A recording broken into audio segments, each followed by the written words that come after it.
Welcome, dear listener, to a journey that will gently lead your mind away from the day's worries and into a realm of quiet wonder. As the soft twilight hues settle around us, let us prepare to explore the extraordinary life of a creature that embodies both quiet strength and profound gentleness. Tonight, we turn our gaze, not with intense focus, but with a soft, meandering curiosity toward the pangolin. Imagine with me, if you will, a scene unfolding in the heart of Africa, under the watchful gaze of the moon. A formidable predator, a leopard, sleek and powerful, approaches what appears to be an easy meal. But what it finds is an enigma, a puzzle wrapped in a living shield. This leopard, a master hunter, paws and prods, its powerful jaws attempting to find purchase on a creature that seems to defy its very instincts.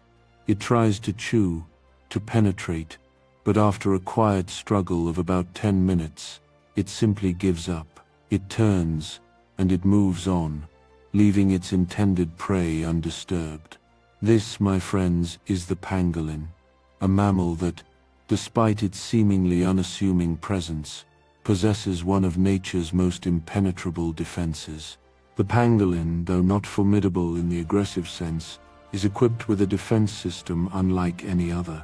Its anatomy is a marvel, a whispered secret of evolution. It is the only mammal adorned with scales, not just any scales, but a protective armor designed to absorb and deflect immense force, all while retaining a remarkable flexibility. But this is just one facet of its quiet uniqueness. Picture, if you will, a tongue as long as its entire body, a marvel of biological engineering. And then there are its giant claws, often held in front of it in a posture so remarkably polite, so utterly charming, that it captivates the heart. For many years, like perhaps some of you, I knew of pangolins, but I truly knew little about them. It was a delightful surprise to discover that there isn't just one type, but several distinct species, each quietly thriving across vast and varied landscapes. Some of these creatures are surprisingly large, easily rivaling the size of many dogs, while others are as diminutive and delicate as a tiny rabbit. And what truly deepened my sense of wonder was learning just how profoundly distinct pangolins are, in an evolutionary sense, from every other creature on our planet. Whatever animal you might imagine is their closest kin, you are in all likelihood gently mistaken. And perhaps the most poignant discovery of all was realizing that the very qualities I cherish most about them, their innate gentleness and their unwavering non-aggression, are tragically intertwined with the challenges they face. Pangolins, heartbreakingly, are the single most trafficked animal on the black market, and not, as one might instinctively guess, for the pet trade, which would be sorrowful enough. No, what truly transpires is far more devastating. But rather than allowing our thoughts to linger on the shadows, let us instead gently guide our minds toward the astonishing brilliance of these creatures, because truly pangolins are among the most fascinating and unique animals to grace our Earth. Often the platypus steals the spotlight for the title of weirdest mammal, but I believe in all serenity that the pangolin offers it a gentle yet compelling run for its money. So, as we settle deeper into this tranquil narrative, let us ponder some of these quiet mysteries. How, and indeed why, is its tongue as long as its entire body? Why are pangolins the sole mammals to possess scales? And how do these scales confer such strength, enabling them to withstand the formidable bites of some of Earth's fiercest predators? What are the various types of pangolins that roam our world? And in what ways have humans, often unwittingly, exploited their inherent gentle nature? These are the threads of our story tonight, woven together to create a tapestry of calm fascination. Pangolins, sometimes affectionately known as scaly anteaters, walking pine cones, or even ambulatory artichokes, are elusive beings, found in both the ancient lands of Asia and the vibrant landscapes of Africa. There are 8 distinct species of pangolin, a quartet residing on each continent, and each having carved out its own unique niche within its chosen habitat. In the verdant tapestry of Asia, we find the Chinese pangolin, a creature that prefers the gentle slopes of forested hills, seeking solace and shelter within the quiet embrace of its burrows. Further south, the Sunda pangolin makes its home in the warm, humid lowlands of tropical forests, a silent inhabitant of their lush depths. The Indian pangolin, a more adaptable spirit, shows a greater tolerance for drier climes, and even those landscapes subtly altered by human presence, such as the sprawling agricultural fields. And finally, the Philippine pangolin, a true gem of exclusivity, is endemic to a small, enchanting cluster of islands nestled within the Palawan province of the Philippines. It is, in a geographical sense, the most restricted of all species, quietly dwelling in both primary and secondary forests, a testament to its specific ecological needs. Now let us turn our gaze to the majestic continent of Africa, where another quartet of pangolin species quietly thrives. The ground pangolin, a creature of the earth, inhabits the expansive, dry savannas. It stands apart as the only African pangolin species exclusively adapted to a terrestrial existence, its life intimately connected to the ground beneath its feet. Then there is the magnificent giant pangolin, truly the colossus among all pangolin species. It roams the dense rainforests and wetland regions, a powerful presence capable of digging massive, intricate burrows. This gentle giant can weigh over 30 kilograms, a remarkable testament to its quiet strength. The white-bellied pangolin, sometimes referred to as the tree pangolin, lives a life high above the forest floor, an arboreal master of the canopy. And then there is my personal favorite, the black-bellied pangolin, the smallest and most agile of all. This tiny marvel lives its life high within the tropical forest canopy, its long, prehensile tail, a masterful tool, helping it navigate the intricate network of branches with effortless grace. It weighs a mere 1.6 to 3.6 kilograms, a feather-light dancer in the treetops. And in a whisper of intrigue, there is even the possibility, an exciting hushed rumor, of a secret 9th species, a mystery yet to be fully unraveled, which we shall gently touch upon later in our peaceful exploration.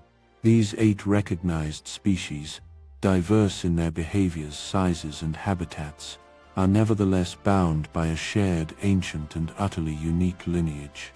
Let us pause here, allowing a moment of quiet reflection and perhaps a gentle mental game. Take a quiet guess, if you will, at what animal the pangolin is most similar to, what creature might be its closest evolutionary kin. I recall my own attempts at this puzzle and how wonderfully, utterly wrong I was. If your thoughts drifted toward the familiar figures of an anteater, or an aardvark, or perhaps an armadillo, or even a slow-moving sloth, you would, in this quiet contemplation, be mistaken. And if, by some whimsical flight of fancy, you conjured images of a bird or a snail, you would find yourself even further afield from the truth. The pangolin's closest living relatives are astonishingly creatures we readily recognize: bears, or cats, or dogs. Indeed, anything nestled within the broad and diverse order known as carnivora. For a very long time, it was a widely held belief, a seemingly obvious conclusion, that the pangolin belonged to the xenothran group, alongside the anteaters and armadillos, their superficial similarities making this connection appear self-evident. However, the patient work of modern genetic analysis has gently revealed a different truth, showing that this assumption was not accurate. Pangolins are, in fact, much more closely related to the carnivores. This discovery is so profoundly strange, so delightfully counterintuitive, that it almost feels wrong to the uninitiated ear. The carnivora order, after all, is defined by creatures possessing teeth and jaws exquisitely adapted for the consumption of flesh. And yet, the pangolin, this quiet anomaly, doesn't possess a single tooth. Instead of teeth, the pangolin is equipped with a truly extraordinary adaptation, a sticky, super long tongue. It is a biological marvel, a testament to the diverse paths of evolution. This tongue is so remarkably elongated that it isn't even anchored to their mouth in the conventional way, as it is in most other animals. Instead, its origin lies deep within their body, attached remarkably close to their pelvis, and extending near their very last pair of ribs. When the pangolin is at rest, this magnificent organ coils itself up, a silent spring, inside the body cavity. It follows a pathway along the abdominal wall, curling gently toward the right kidney, a hidden wonder. And then, when the moment for foraging arrives, when the scent of ants or termites beckons, it extends outward, almost the entire length of the pangolin's body.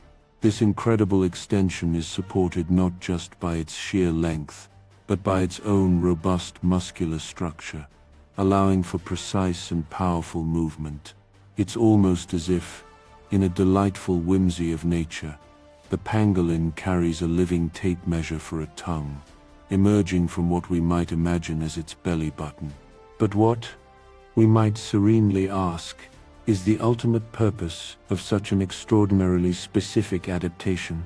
The answer lies in the pangolin's unique dietary specialization to efficiently capture ants and termites from within their narrow, intricate tunnels and deep crevices. The tongue itself is generously coated in a highly viscous, sticky saliva, a natural adhesive produced by greatly enlarged salivary glands. This sticky secretion effectively traps the tiny insects, securing them for consumption. The tip of the tongue is pointed and remarkably smooth, a design perfected not for chewing or manipulation, but for unparalleled speed and accuracy, allowing it to dart into the smallest openings to retrieve its minuscule prey. It is believed that ancestral pangolins likely had a more generalized diet, perhaps consuming a wider variety of insects than just ants and termites. However, as ecosystems across the world became increasingly competitive, the ancestors of our modern pangolins embarked upon a path of hyper-specialization, narrowing their diet exclusively to these abundant, nutrient-dense insects. This evolutionary trajectory allowed them to carve out a unique niche, reducing competition with other insectivores. Thus, any superficial similarities pangolins share with creatures like anteaters and armadillos in their quest for similar sustenance are not a sign of close kinship, but rather a beautiful example of convergent evolution. This is a phenomenon where two entirely distinct lineages of animals, separated by vast stretches of time and geographical space, independently arrive at the same ingenious solution to a common environmental challenge. It is a quiet echo of nature's endless creativity. Though their quiet work is often overlooked, pangolins play a crucial yet subtle role in the delicate balance of their ecosystems. By diligently consuming an astonishing 70 million ants and termites each year, they act as silent regulators of insect populations. If left unchecked, these insect communities can cause significant damage to trees, to vital crops, and to the very structure of the soil itself. As these nocturnal foragers dig for their prey, their powerful claws, which we will explore further, loosen and aerate the soil. This gentle disturbance allows air, water, and essential nutrients to penetrate deeper into the Earth's layers. A silent benefit that enriches plant growth and supports the wider, intricate web of life that depends on healthy, vibrant soil. Their foraging activities also clear away accumulated leaf litter and subtly disturb the ground in ways that promote the germination of seeds, indirectly aiding in the peaceful regeneration of forests. It is a testament to the profound impact a single unassuming creature can have on the grand tapestry of nature. But seeing as these tiny ants and termites are often buried deep within the earth or hidden away inside the sturdy heart of tree trunks, how do pangolins, these quiet seekers, find their prey? Is it through keen vision, acute hearing, or a powerful sense of scent? A fascinating study conducted in 2020 sought to unravel this very mystery, putting two sunder pangolins to a gentle yet insightful test. The experimenters, with careful precision, offered the pangolins ants under 3 distinct conditions, designed to discern which sensory cues they were primarily using to detect their hidden meals. In the first experimental setup, the researchers presented the pangolins with 35 grams of dead ants, meticulously enclosed within an opaque box. This box, however, featured a perforated lid, ingeniously allowing the pangolins to smell the ants, but preventing them from either hearing or seeing them. In the second setup, they again presented 35 grams of dead ants, this time housed within a transparent box, but with a solid lid. This configuration allowed the pangolins to see the ants, but denied them the opportunity to hear or smell their presence. And finally, in the third, and perhaps most intriguing setup, the pangolins were offered 35 grams of live ants, sequestered within an opaque box fitted with a solid lid. This meant the pangolins could potentially hear the subtle movements of the living ants, but could neither see nor smell them. What the patient researchers discovered was quite telling. The pangolins achieved their greatest success in locating the ants when they were presented in the olfactory condition, meaning they were almost certainly relying on their sense of scent rather than vision or hearing to pinpoint their prey. They even observed the pangolins diligently following scent trails laid by the researchers themselves, leading them directly to the concealed food source. This finding makes a great deal of quiet sense. For one, if you listen closely to recordings of pangolins during these experiments, you can distinctly hear them absolutely huffing and puffing their noses, a clear indication of their olfactory efforts. Secondly, all but one species of pangolin are creatures of the night, meaning their vision is generally thought to be quite limited in its effectiveness. And thirdly, ants, as we know, are masterful communicators, leaving behind strong pheromone trails, rich with volatile compounds, to guide each other to food sources or back to their communal nest sites. While it hasn't been experimentally proven beyond doubt, it seems highly probable that pangolins possess the finely tuned ability to pick up on these chemical whispers, using them as silent beacons in their nocturnal foraging. Scent, it seems, also plays a crucial role in the delicate dance of pangolin mating behavior. These fascinating creatures possess extraordinarily potent secretions emanating from their anal glands, which they utilize with precise intention to scent mark trails and the entrances to their burrows. This powerful scent likely serves a dual purpose: to quietly claim and delineate their territory from other pangolins, and equally importantly, to broadcast their reproductive status, a silent advertisement to potential mates. This form of chemical communication is particularly vital because pangolins are, for the most part, solitary animals.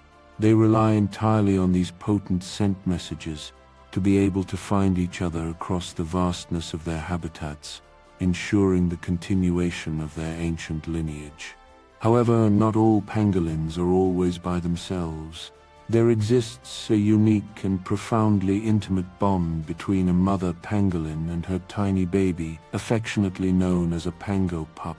After the quiet miracle of birth, which usually results in the arrival of just one pup at a time, the mother shoulders the sole responsibility for her baby's care and unwavering protection.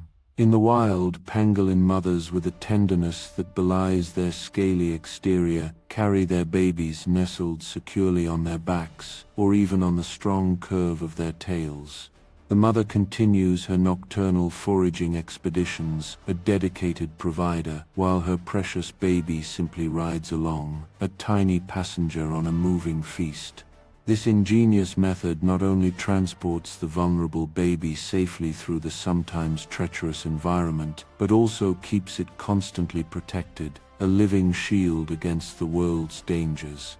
As the mother pangolin forages, diligently seeking out the hidden nests of ants and termites, sometimes she encounters a formidable fortress, an ant nest so deeply entrenched that even her astonishingly long tongue cannot quite reach the prize within. And it is in these moments that her truly massive claws come into their own. Each of her forefeet is armed with 3 oversized claws, particularly the middle one, which stands out as the most prominent and powerful. These impressive tools are not just for digging, but for tearing open the robust defenses of ant nests and termite mounds, breaking through tough soil, dense bark, or even solid wood to reach the swarming insects hidden deep inside. The ground-dwelling pangolin species, such as the Indian or ground pangolin, utilize these formidable claws not only for foraging, but also to construct elaborate, intricate underground homes. These burrows serve as vital shelters, providing protection from the myriad of predators that roam their territories, and offering a refuge from the extremes of temperature, ensuring a safe and stable environment for their quiet lives. In the arboreal species, those gentle inhabitants of the treetops, the forefoot claws are distinctively curved, a graceful adaptation specifically designed to provide a superior grip on the tree branches, allowing them to navigate their elevated world with remarkable agility and security. Despite their immense usefulness and strength, these claws are so extraordinarily large that pangolins cannot walk flat-footed on their front limbs, as most mammals do. Instead, they employ a rather unique and endearing gait. They tuck their substantial claws under, walking on their knuckles, a posture that bears a fascinating resemblance to the way gorillas move through their own environments. Some species, adding to their quiet charm, even walk semi-bipedally, balancing gracefully on their hind legs for short distances. This serves not only to protect their precious claws from wear and tear, but also allows them to hold their hands in a manner that is, quite frankly, as cute as physically possible, an almost delicate gesture from such a powerfully equipped creature. The tail of a pangolin is also a marvel of muscular design, a powerful appendage that serves multiple crucial functions.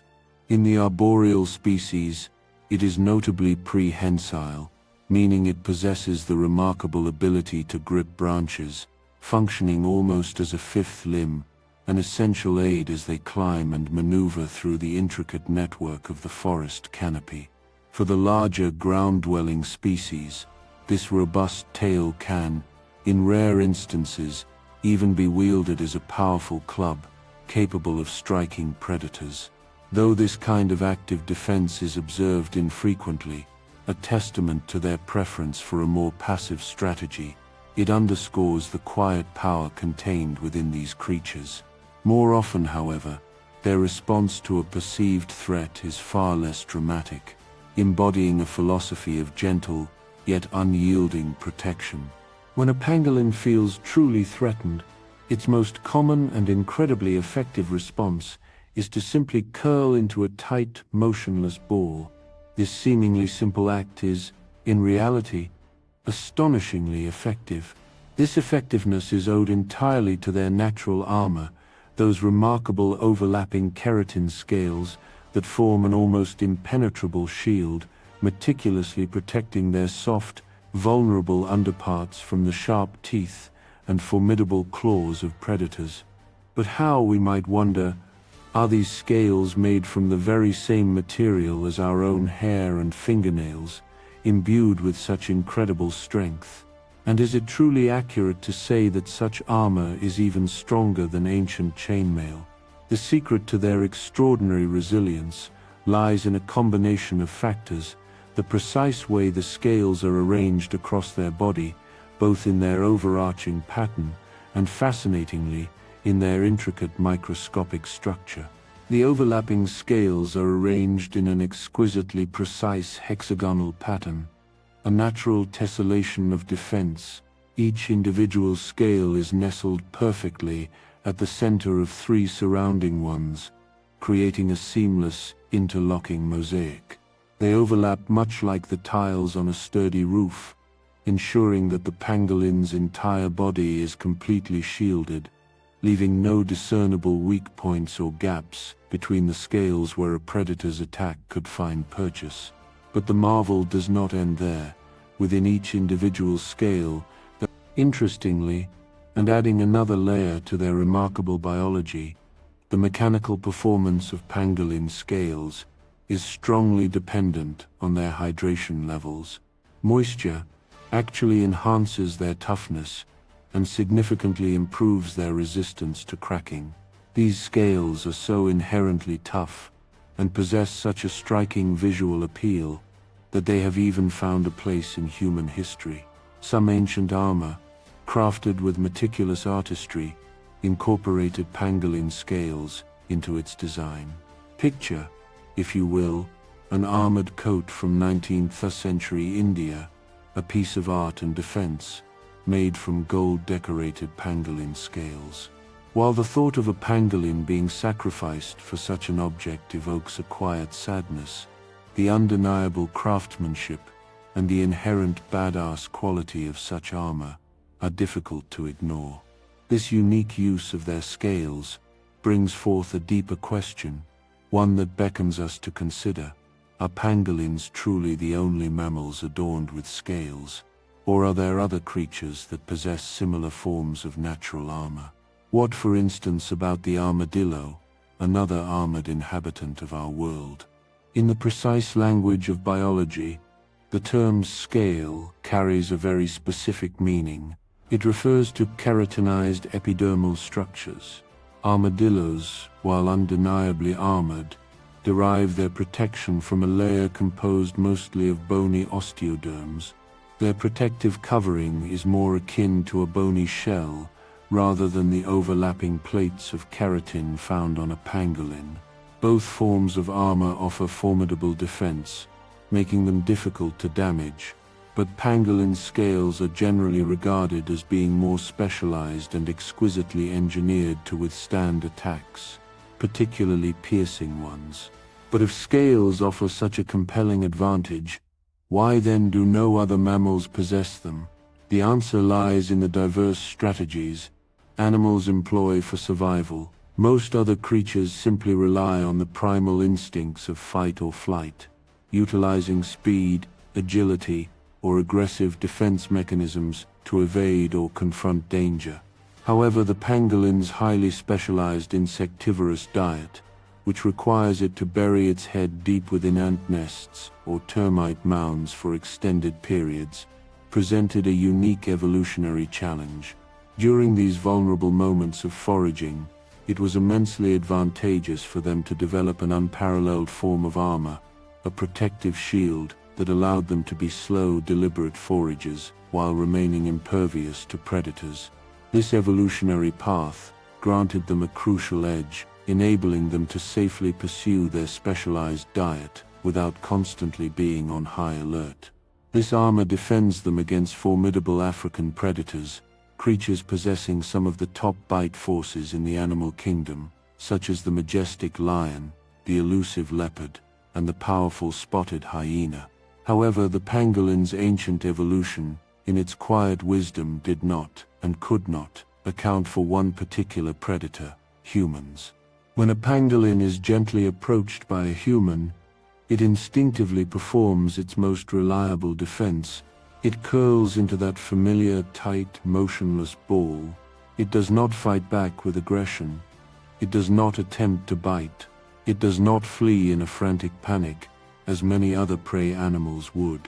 In its natural world, this maneuver is a brilliant checkmate, a silent declaration of impregnability. It thinks, "You cannot puncture me." And in its world against almost any other predator, it is mostly profoundly right. But against a human, this ingenious defense becomes its tragic undoing. The human simply reaches down, picks up the tightly balled pangolin, and quietly walks away. A pangolin's defense, so powerfully effective against virtually any other predator, is rendered essentially useless when confronted by people. On top of this profound vulnerability, the pangolin's evolution also did not anticipate that its remarkable scales would become an unusual and deeply rooted fixation in certain human cultures. In some parts of Asia and Africa, pangolin scales are sadly believed to possess significant medicinal and even spiritual properties. Traditional medicine systems, such as the ancient and complex traditional Chinese medicine, have historically utilized the ground-up scales, prescribing them to treat a bewildering array of ailments, including arthritis, issues with poor circulation, difficulties with lactation, and various skin disorders. This widespread belief persists despite a complete absence of scientific evidence to support these claims. It is, to gently remind ourselves, truly just keratin, the very same material that forms our own hair and fingernails. Consuming it as medicine is akin to eating your own fingernails in the hope of a cure. Furthermore, some individuals also erroneously believe that these scales hold protective or magical powers, leading to their inclusion in various rituals and spiritual practices. Because of these deeply ingrained, yet scientifically unfounded, beliefs, pangolin scales have become tragically highly valued on the black market, driving a devastating illicit trade. Over 1 million pangolins, an almost unimaginable number, have been trafficked in the last decade alone.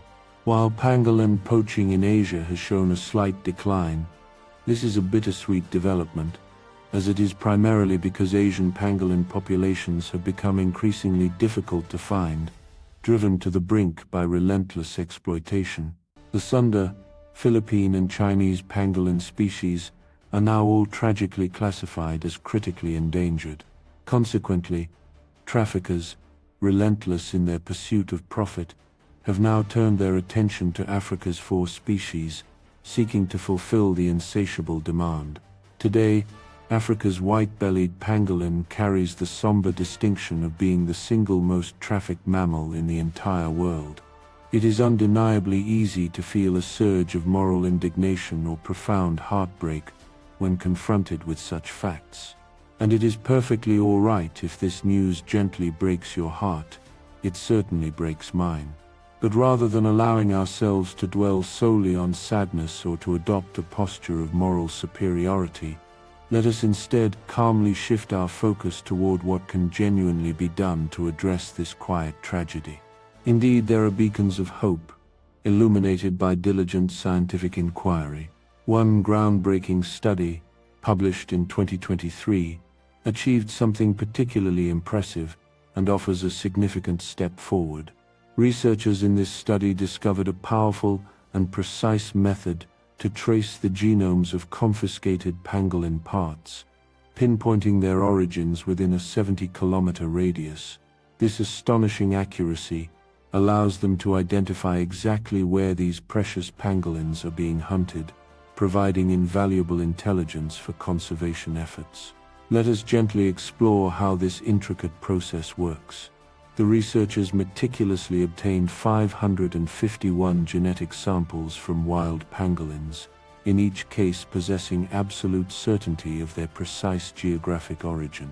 From this extensive and carefully curated collection, they then constructed a comprehensive reference genome map.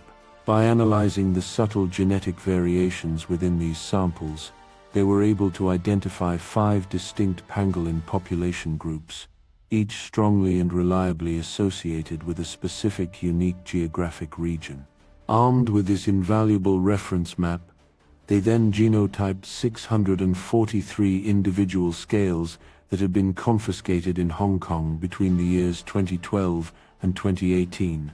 These scales originated from 32 separate confiscations, collectively representing an estimated 100,000 trafficked pangolins. What they discovered was profoundly illuminating.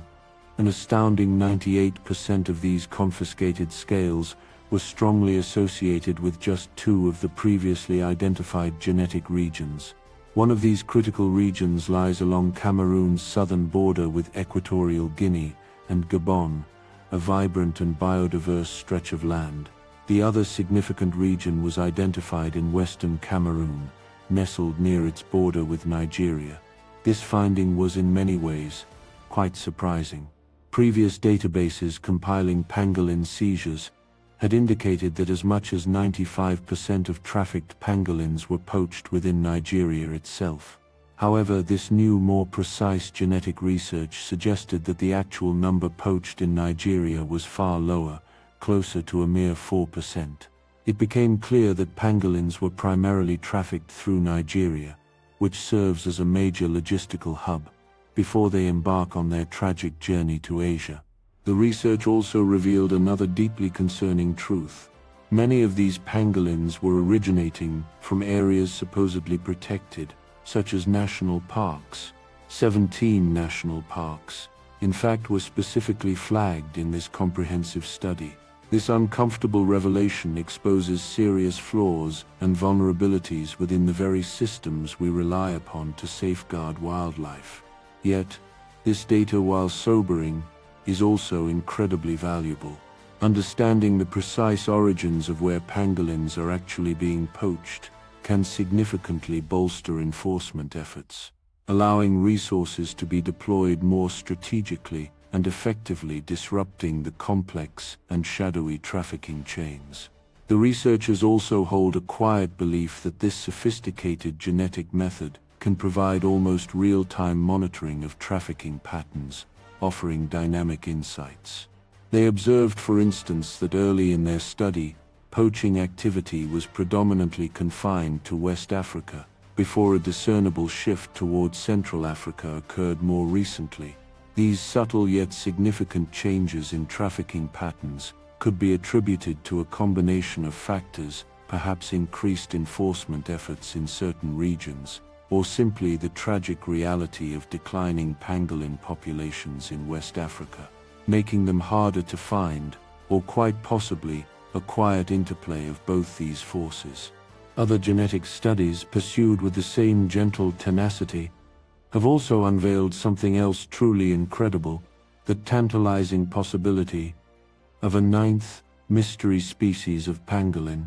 Researchers recently undertook a meticulous analysis of mitochondrial DNA extracted from shipments of pangolin scales confiscated in Hong Kong. These scales were believed to have originated in Southeast Asia, carrying with them the silent echoes of their unknown past. They painstakingly compared the genomes derived from these mysterious scales to the genetic profiles of all 8 known pangolin species. What they discovered was truly astonishing.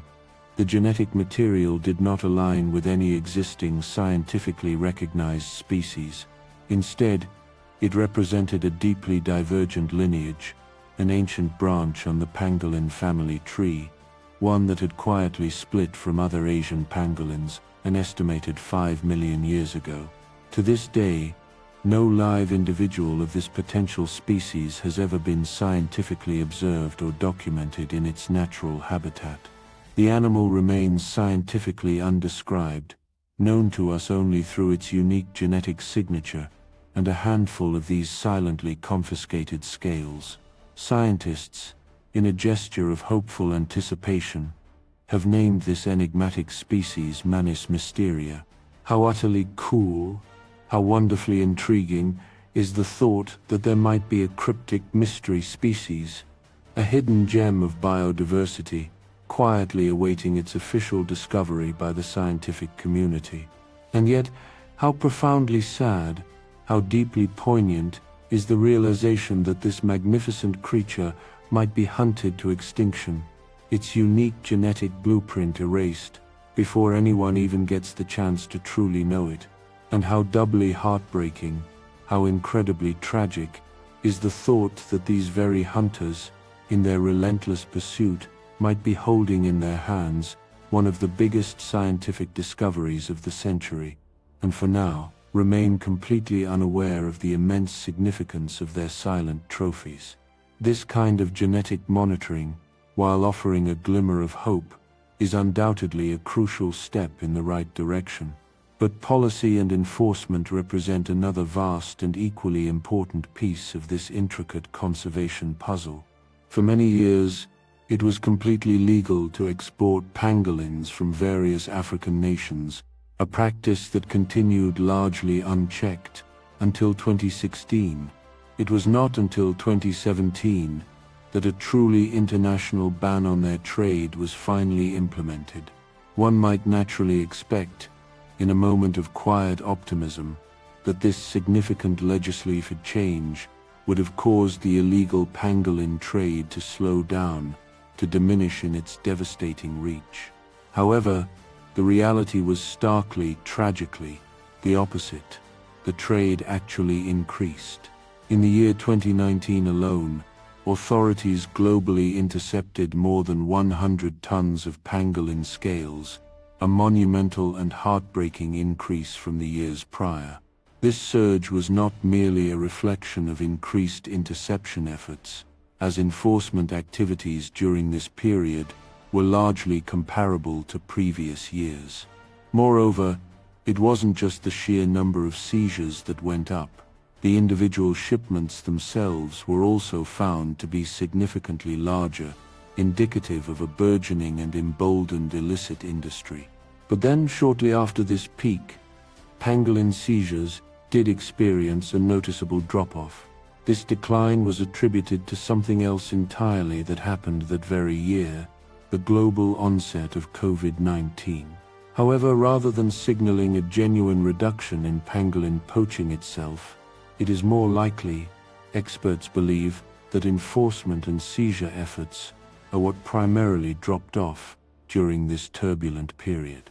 Experts in the field largely concur that during this time of global upheaval and reduced oversight, the illegal trade simply retreated further underground, becoming even more clandestine and difficult to detect. Today, while large multi-ton seizures are thankfully more rare than they were during that unsettling peak, smaller, more insidious shipments persist. And perhaps most concerning in our increasingly connected world, the illegal wildlife trade continues to thrive online, adapting and finding new avenues for its destructive reach. The final, and perhaps most elusive, piece of the pangolin trafficking puzzle is demand. From my vantage point, it is profoundly challenging to comprehend how this tragedy can still be unfolding, how such unnecessary destruction continues. It is so painfully, so shockingly, so gut-wrenchingly clear to us that this continued demand is completely without scientific or practical merit, a needless perpetuation of harm. Yet, there are quiet glimmers of change, indications that attitudes are, slowly but surely, beginning to shift.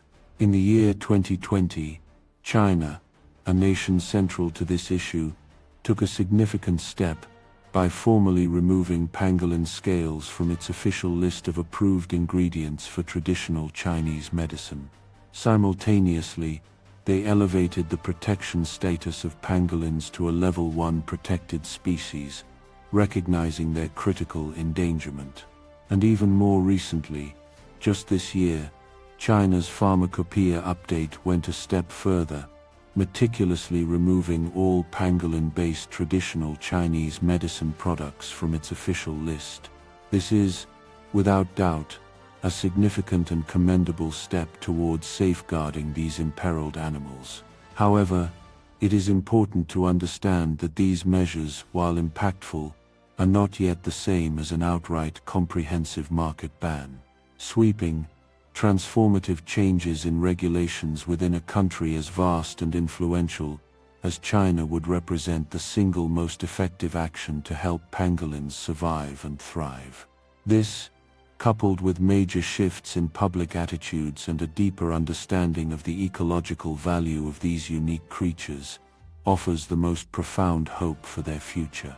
But if you, like me, find yourself wishing for something more immediate, something tangible and real that we can actively do in the meantime, something to directly support grassroots efforts and meaningful scientific research, then I have some truly wonderful news.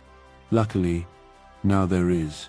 I have had the privilege of working with a truly remarkable organization called Planet Wild, which recently undertook a significant project specifically aimed at helping to save pangolins. Planet Wild is a solution-oriented nature protection organization powered by a vibrant and passionate community of around 13,000 individuals. These individuals are united by a common desire to give back to nature, to actively fund tangible ecosystem restoration missions that make a real, measurable difference. Imagine it, if you will, as crowdfunding for nature, a collective effort of quiet determination. And what makes their work even more inspiring is that they meticulously document all of their fantastic endeavors right here on YouTube, allowing everyone to see the direct impact of their contributions. Every single month, Planet Wild thoughtfully teams up with a dedicated partner organization, focusing their collective energy on a diverse array of crucial environmental challenges.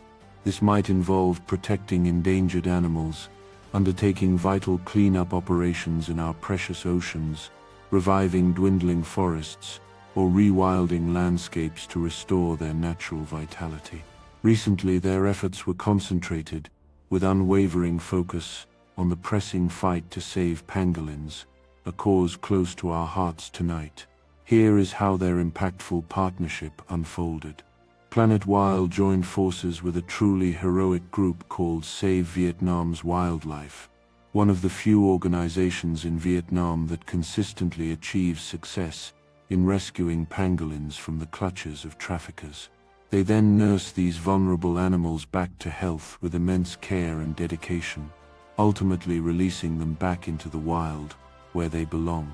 With crucial funding channeled directly from the Planet Wild community, Save Vietnam's Wildlife was able to acquire 8 new essential breeding enclosures, 20 comfortable sleeping boxes to safely house newly rescued pangolins during their recovery, and 7 fully stocked veterinary cabinets, equipped with all the necessary supplies to provide immediate and ongoing medical care.